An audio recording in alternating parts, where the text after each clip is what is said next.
ఉంటుంది ఇది? అంటే ఒకటి ఇవాళ మరి కాసేపట్లో బట్టి విక్రమార్క ప్రెస్ కాన్ఫరెన్స్ ఉంది, deputy CM. So political affairs committee నిర్ణయం తీసుకుందే, దాదాపు కేబినెట్ కూడా అదేవిధంగా నిర్ణయం తీసుకునే అవకాశం ఉంది కాంగ్రెస్ పార్టీ. ఎందుకంటే మొన్న రేవంత్ రెడ్డి చెప్పారు చిట్ చాట్లో 2-3 ఆప్షన్స్ ఉన్నాయి.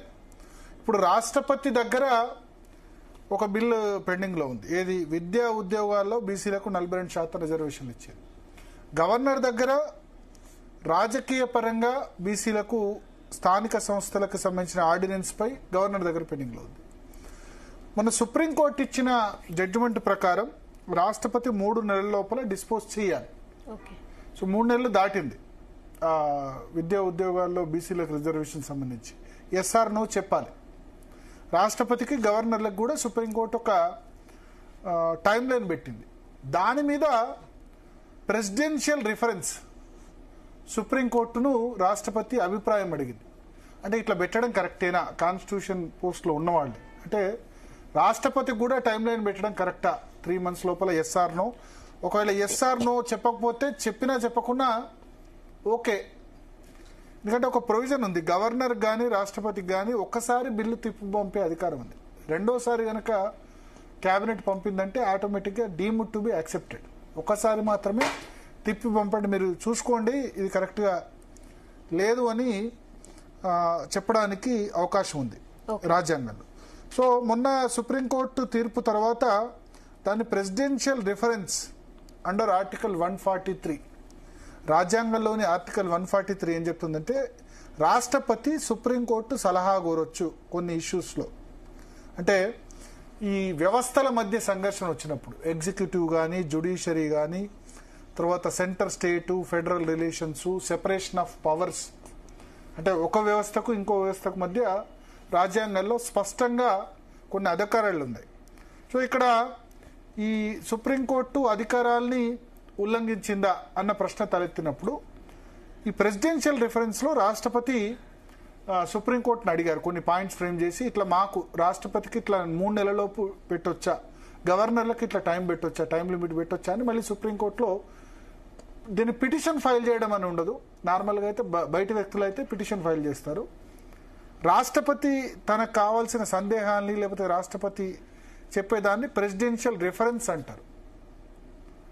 మామూలు వ్యక్తులైతే ఓకే, బట్ ప్రథమ పౌరులు రాష్ట్రపతి అంటే ఇప్పుడు ద్రౌపది ముర్ము ప్రథమ పౌరురాలు, వాళ్ళకి ఒక పవర్ అంటే ప్రధానమంత్రి రాష్ట్రపతికి కొన్ని ఏమంటారు వాళ్ళకి నోటీసులు కూడా ఇవ్వడానికి ఉండదు. ప్రధానమంత్రి ముఖ్యమంత్రి ఇటువంటి వాళ్ళకి కొన్ని సందర్భాల్లో గవర్నర్లకు వాళ్ళకు నోటీస్ కూడా కొన్ని సందర్భాల్లో ఇవ్వకూడదు కోర్టులు కూడా, బికాస్ వాళ్ళకి రాజ్యాంగపరమైన సంరక్షణ ఆ విధంగా ఉంది. సో ప్రెసిడెన్షియల్ రిఫరెన్స్ అడిగింది రాష్ట్రపతి ద్రౌపది ముర్ము అడిగారు ఆర్టికల్ 143 కింద. అంటే ఇట్లా మాకు కూడా టైం ఫిక్స్ చేయొచ్చా అని సుప్రీంకోర్టు అన్ని రాష్ట్రాలకు కూడా నోటీసులు జారీ చేసింది. అన్ని రాష్ట్రాలను కూడా దీని మీద రెస్పాండ్ కమ్మని చెప్పింది, రాష్ట్రాలు కేంద్ర ప్రభుత్వాలందరిది. సో ఆ కేసు నడుస్తుంది. ఇప్పుడు ఈ 3 నెలలు అయిపోయింది. ద్రౌపది ముర్ముకు మన రాష్ట్ర ప్రభుత్వం విద్యా ఉద్యోగాల్లో బీసీలకు విద్యా ఉద్యోగాల్లో నాట్ ఇన్ పొలిటికల్ ఆ బిల్లుకు సంబంధించి పంపించింది ఏదైతే ఉందో అది ఇప్పుడు రాష్ట్రపతి దగ్గర పెండింగ్లో ఉంది. కానీ 3 నెలలైనా నిర్ణయం తీసుకోలేదు. సో ఇప్పుడు రేవంత్ రెడ్డి ప్రభుత్వం చేస్తే గనక మరి రాష్ట్రపతి నిర్ణయం తీసుకోలేదు, మీరు 3 నెలలు అని చెప్పారు కానీ 3 నెలలు దాటినా నిర్ణయం తీసుకోలేదని రాష్ట్రపతి మీద కేసేయాలి సుప్రీంకోర్టులో. వేస్తే ఏమవుతుంది? ఆల్రెడీ ఆ కేసు ఆర్టికల్ 143 కింద ఇప్పుడు సుప్రీంకోర్టులో ఉంది.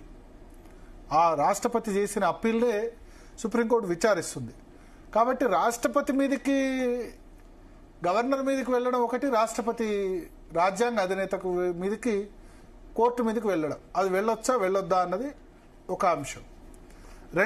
రెండో ఆప్షన్ ఏంటంటే దీన్ని ఈ అసెంబ్లీలో 42% బీసీ బిల్లును ఆమోదించేసి, ఎందుకంటే అసెంబ్లీ ఆమోదం పొందకుండా అసెంబ్లీ సమావేశాలు లేదు కాబట్టి ఆర్డినెన్స్ జారీ చేయాలంటే అసెంబ్లీ సమావేశాలు ఉండకూడదు. అసెంబ్లీ సమావేశాలు లేనప్పుడు ఆర్డినెన్స్ అంటేనే అత్యవసర ఆదేశాన్ని ఎప్పుడు జారీ చేస్తారు? అసెంబ్లీ లేదు ఇప్పుడు సమావేశం, కానీ అర్జెంటుగా దీన్ని ఒక బిల్ పాస్ చేయాల్సిన అవసరం ఉంది అన్నప్పుడు ఆర్డినెన్స్ జారీ చేస్తారు. ఆర్డినెన్స్ జారీ చేసిన 6 నెలల్లోపు చట్టసభలో ఆమోదం అవసరం. అంటే రాష్ట్రంలో అయితే అసెంబ్లీ, కేంద్రంలో అయితే పార్లమెంట్. మీకు అర్థమైంది కదా. సో ఈ ఆర్డినెన్స్ అసెంబ్లీ లేదని చెప్పి అసెంబ్లీని ప్రొరోగ్ చేసి జారీ చేశారు. దాని బదులు ఆర్డినెన్స్ బదులు డైరెక్ట్గా అసెంబ్లీలోనే బిల్ పాస్ చేసి జీవో జారీ చేస్తే ఎట్లా ఉంటుంది, ఇది కూడా రాష్ట్ర ప్రభుత్వం ఆలోచిస్తుంది. ఇక థర్డ్ ఆప్షన్, బీసీలకి 42% రిజర్వేషన్లు కాంగ్రెస్ పార్టీ పరంగా ఇవ్వడం. కాంగ్రెస్ పార్టీ 42% ఇవ్వడం, మిగతా పార్టీలు కూడా 42% ఇవ్వాలని కోరడం. అయితే ఇక్కడ ఒక సమస్య ఉంది. 42% రిజర్వేషన్స్ కాంగ్రెస్ పార్టీ పరంగా గనక ఇస్తే గనక ఎట్లా ఉంటుంది అంటే 2 ఇబ్బందులు వస్తాయి.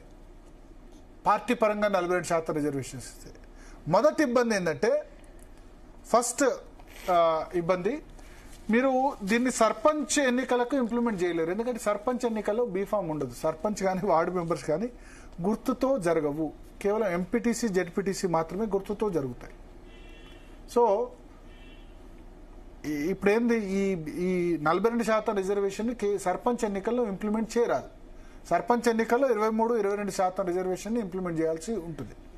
పార్టీ గుర్తు కాదు. అక్కడ కాంగ్రెస్ పార్టీ నుంచి ఎంతమంది అయినా నిల్చోవచ్చు, బీజేపీ నుంచి ఎంతమంది అయినా నిల్చోవచ్చు, బీఆర్ఎస్ నుంచి ఎంతమంది అయినా నిల్చోవచ్చు కదా. సర్పంచ్ ఎన్నికల్లో జరిగేది అది. బట్ వెరస్ మున్సిపల్ ఎలక్షన్స్ కానీ లేదా జిహెచ్ఎంసీ ఎలక్షన్స్లో కానీ పార్టీ గుర్తుంది. సర్పంచ్ ఎన్నికల్లో మొదటి నుంచి కూడా పార్టీ కాకుండా డైరెక్ట్గా వ్యక్తిని చూసి ఓటేయడం అన్నది ఉంది. అది మళ్ళీ దాన్ని మార్చాలి. ఒకటి, ఎంపీటీసీ, జెడ్పీటీసీ అయితే 42% కాంగ్రెస్ పార్టీ పరంగా వాళ్ళు రిజర్వేషన్ ఇవ్వచ్చు. కానీ కాంగ్రెస్ పార్టీ బీసీ పెట్టిన చోట అవతల వాళ్ళు కూడా బీసీ పెట్టాలని ఉంది. బీఆర్ఎస్ కూడా 42% ఇచ్చిందే అనుకుందాం.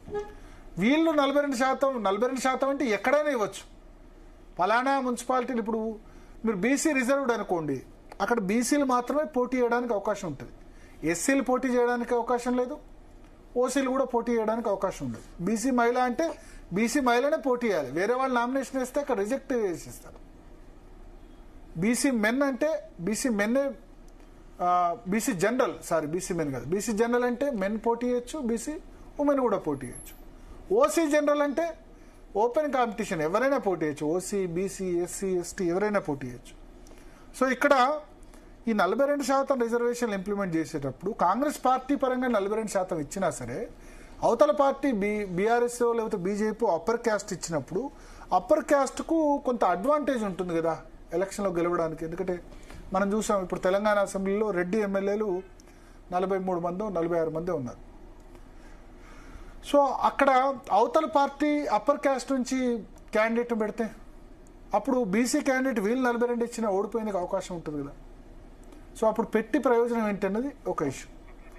సో అల్టిమేట్గా ఇప్పుడు ఈ మూడింటిలో పొలిటికల్ అఫైర్స్ కమిటీ ఏ నిర్ణయం తీసుకుంటుంది అన్నది ఇంపార్టెంట్. కాంగ్రెస్ పార్టీలో రాష్ట్రాల్లో ఇటువంటి కీలకమైన నిర్ణయాలు తీసుకోవడానికి పొలిటికల్ అఫైర్స్ కమిటీ. అందుకనే దీనికి ప్రిపరేటరీగా ఇవాళ ముఖ్యమంత్రి నివాసంలో 2-3 సమావేశాలు జరిగాయి. Meenakshi Natarajan, PCC chief PCC chief Mahesh Kumar Goud, Uttam Kumar Reddy, అదేవిధంగా బట్టి విక్రమార్క, శ్రీధర్ బాబు, వీళ్ళందరితో కన్సల్టేషన్ జరిగాయి. పొలిటికల్ అఫైర్స్ కమిటీలో మళ్ళీ 25 మంది నేతలు ఉంటారు.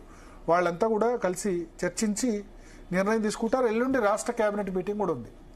సో ఏం జరుగుతుందన్నది చూడాలి. నాకు తెలిసి ఇప్పటికి మొగ్గు అయితే 42% పార్టీ పరంగా ఇచ్చేందుకు నిర్ణయం తీసుకుంటారని అనుకోవచ్చు. మళ్ళీ సుప్రీంకోర్టుకి వెళ్తే కేసు లేట్ అవుతుంది.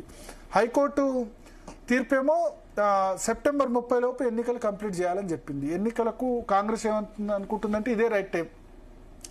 పంచాయతీ ఎన్నికలు జరపకపోతే ఏమవుతుంది